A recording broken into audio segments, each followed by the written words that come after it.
Bonjour à toutes et tous, bienvenue dans les coulisses du Grand Lyon. Aujourd'hui, mon invité Julie Nublafort. Bonjour. Bonjour. Vous êtes l'adjointe au sport. Vous receviez cette semaine les athlètes lyonnais présents aux Jeux Olympiques d'été et Jeux Paralympiques d'été. Quel bilan faites-vous de ces Jeux pour Lyon ? Oui, effectivement, on les a reçus mardi dernier lors d'une réception hommage avec le maire de Lyon.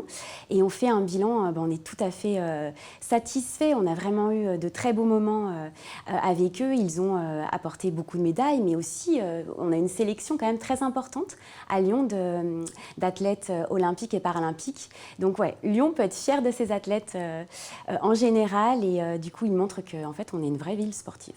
Et vous avez remis la médaille de la ville à tous ceux qui avaient ramené une médaille, mais pas aux athlètes qui ont participé et qui n'ont rien remporté. Je pensais que les écologistes étaient plus pour un sport, étaient moins pour le sport de compétition et plus pour l'idée de participer. Alors effectivement, c'est des médailles, les médailles de la ville dont vous parlez, elles sont distribuées de façon assez parcimonieuse par le protocole de l'hôtel de ville. Mais l'important en fait, c'était au-delà de la médaille symbolique, c'était d'avoir ce plateau de champions et de championnes. Tous les sélectionnés étaient là. Il y a eu donc un discours du maire, on a pu discuter, échanger et faire des moments qui seront gravés dans notre mémoire parce qu'en fait, il y avait un public, il y avait aussi des enfants de la gymnastique qui étaient là pour voir leurs champions et leurs championnes.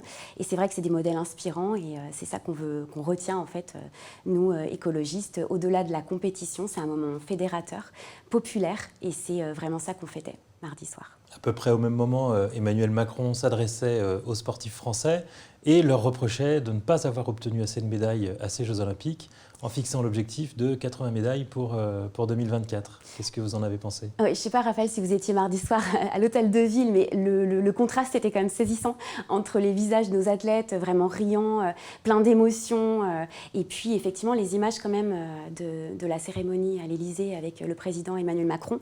On avait quand même des visages un peu fermés. C'est vrai qu'il a annoncé des mesures quand même assez difficile en fait parce qu'il met vraiment en haut le haut potentiel, donc vraiment ce qui est que capable, les sportifs qui sont les sports qui sont capables de gagner des médailles et c'est vrai que nous on est pour tous les sports en fait, paralympiques, olympiques, la diversité du sport et c'est vrai que voilà, j'ai trouvé un petit peu étonnant d'avoir un discours pareil du président. Beaucoup d'argent public, pas assez de médailles, a-t-il dit en substance. Pour vous, ce n'est pas un objectif de faire de la France au moins l'une des 5 nations majeures aux prochains Jeux Olympiques qui auront lieu à Paris ? Alors ce qui est l'objectif, c'est qu'en fait on est sur notre pays et dans notre ville des gens qui s'engagent de plus en plus dans le sport, qui pratiquent des activités régulières parce que le sport avant tout c'est quand même la joie, le bien-être, c'est l'émancipation, c'est la joie du collectif. Donc c'est plutôt ces valeurs-là en fait qu'il faudrait mettre en avant. D'ailleurs c'est les valeurs des Jeux Olympiques. Mais dans la politique menée par la ville de Lyon, vous ne chercherez pas à obtenir plus de médailles aux prochains Jeux Olympiques alors ? On n'est pas dans un diktat du nombre de médailles, on est plutôt dans une représentation de la diversité des sports. Par contre, vous les recevez quand ils gagnent des médailles parce que vous êtes fiers de leurs résultats, mais ce n'est pas l'objectif de les faire gagner. Et comme vous l'avez dit tout à l'heure, en fait, on reçoit tous les sélectionnés. Je crois qu'en fait, rien que le fait, il faut se rendre compte quand même, qu'est-ce que ça veut dire d'aller sur des Olympiades.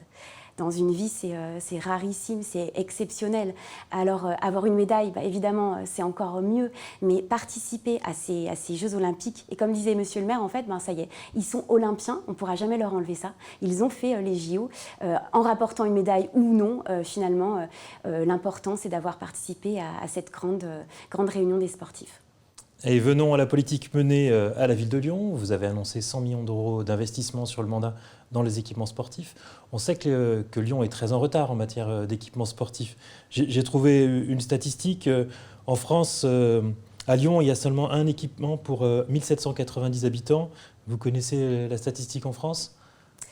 Non, vous allez me la rappeler ? C'est 1 pour 223 habitants. Donc on est vraiment 7 ou 8 fois en dessous du taux d'équipement qu'il peut y avoir sur le reste de la France.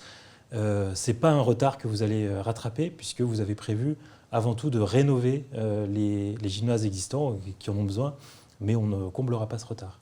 Alors, je ne suis pas tout à fait d'accord avec vous, parce qu'en fait, on a quand même 5 ans pour améliorer les conditions d'accueil, les conditions de pratique des usagers et des usagères de la ville de Lyon en matière sportive.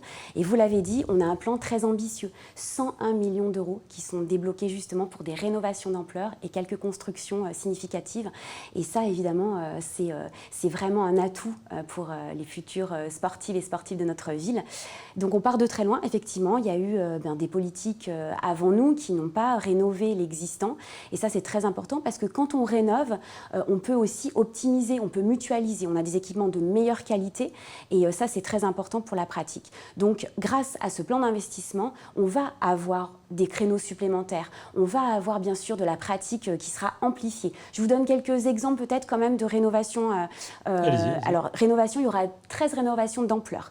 Ça passe par des stades, je ne vais pas les énumérer parce qu'ils sont partout, en fait. Tous les arrondissements sont concernés. Et au niveau des constructions, on a effectivement des constructions emblématiques. Une salle à la Confluence qui est annoncée. Oui, un gymnase. C'est pas une salle, c'est un gymnase à la Confluence, un gymnase d'ampleur à la Confluence. Nous avons aussi un équipement, un complexe sportif qui comprend un gymnase et une piscine à côté de l'école Kennedy dans le 8e arrondissement. Nous avons également une nouvelle salle Jeanne d'Arc dans le 3e arrondissement. Et nous avons également 2 pôles sportifs sociaux et culturels sur la ZAC Mermoz Sud et sur le pôle des Girondins. Et pour finir, il y a aussi la piscine Charial qui va être réaménagée pour avoir une ouverture été-hiver et accueillir du coup les gens du quartier de proximité, les scolaires, sur une période bien sûr plus étendue. Vous savez que c'est d'ailleurs la période d'inscription dans les clubs sportifs. Donc tous les jeunes qui se retrouvent en liste d'attente parce qu'il n'y a pas de place, vous pensez qu'à la fin de la réalisation de ces rénovations, ils trouveront des places dans les sports de leur choix à la fin de votre mandat ? Alors oui, pas seulement. Donc évidemment avec le plan dont je vous ai parlé à l'instant, puisque vous l'avez compris, on va donc construire mais aussi rénover l'existant. Donc il y aura des places bien sûr supplémentaires. Et puis parce qu'en fait avec les adjoints d'arrondissement, les mairies d'arrondissement, on retravaille en fait à une répartition, une optimisation. Et un grand plan aussi de mon mandat, c'est d'avoir une plateforme numérique qui permettra à la fois d'avoir les créneaux des clubs sportifs, même les créneaux que les clubs sportifs occupent aussi dans les gymnases scolaires. Et ça en fait, eh bien, ça sera visible par tous les Lyonnais et Lyonnaises. Les services aussi pourront travailler, ça ira beaucoup plus vite pour pouvoir attribuer les créneaux et les clubs pourront évidemment travailler en direct. Et ça, je pense que ça fait vraiment partie de la redevabilité qu'on espère, cette transparence qu'on a envie vis-à-vis du public pour qu'il sache en fait où trouver de l'activité sportive.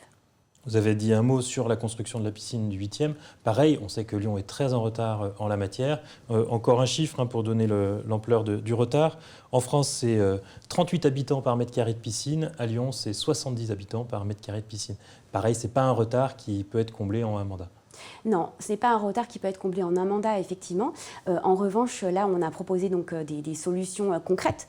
Cette piscine à l'espace Kennedy, à côté de l'école, va pouvoir accueillir du scolaire, des associations, des clubs sportifs, mais également être une piscine de proximité du quartier pour que les personnes qui habitent dans cet arrondissement puissent aller se baigner et puissent nager.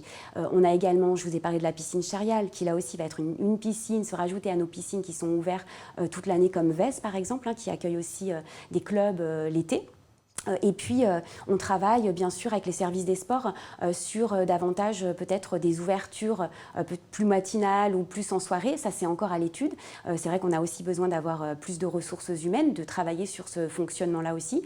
Et puis, on a une réservation maintenant qui est nouvelle depuis en fait le Covid. Avec les mesures sanitaires, les services des sports ont travaillé à une plateforme de réservation en ligne qui fluidifie aussi les réservations et qui, bien sûr, n'empêche absolument pas un guichet physique pour pouvoir accueillir les personnes qui sont éloignées de la pratique numérique, par exemple. Donc, avec ces dispositifs, on espère améliorer, bien sûr, la nage, notre dimension aquatique de notre ville de Lyon. Et on espère vraiment que ça portera ses fruits. Et bien déjà, à la fin du mandat, on verra une nette différence. Allez, petite question d'actualité. Est-ce que vous serez à Glasgow ce soir ? Non, je ne serai pas à Glasgow ce soir.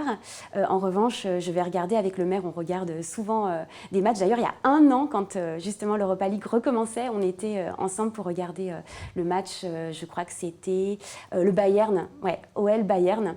Voilà.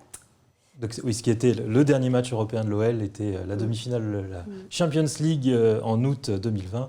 Et donc, il retrouve les coupes européennes dès ce soir. On se souvient que justement quand vous étiez arrivé, vous aviez dit Aulas représente le sport business. Est-ce que vous êtes réconcilié avec le sport business depuis ? Alors, on n'a pas de conflit avec Jean-Michel Aulas, on n'a pas de conflit avec le sport professionnel. En fait, nous, on intervient sur toute la chaîne du sport. Le sport, ça part du sport amateur et puis ça remonte toutes les échelles jusqu'au sport professionnel. La première année, il y a eu pas mal de polémiques par rapport au sport professionnel. On se souvient effectivement de votre phrase sur Aulas, on se souvient aussi de Grégory Doucet vis-à-vis du Tour de France, un tour sexiste, polluant.